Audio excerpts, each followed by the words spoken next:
ಹುಟ್ಟಿದ ಈ ಊರು, ಮಾತು ಕಲಿತ ತವರೂರು. ಜೀವ ನೀಡು ಅಂದರು ನೀಡುವೆನಾ,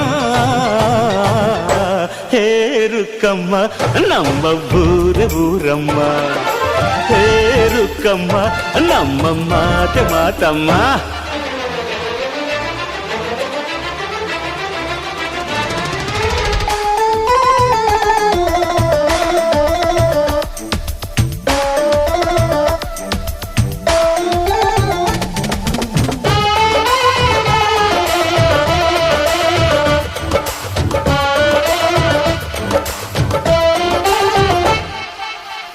ಇಲ್ಲಿರೋ ಸೌಭಾಗ್ಯ ಎಲ್ಲೂ ಇಲ್ಲ, ಈಶ್ವರಿ ತಾಯಿ ಇರೋ ಊರೇ ಇದು.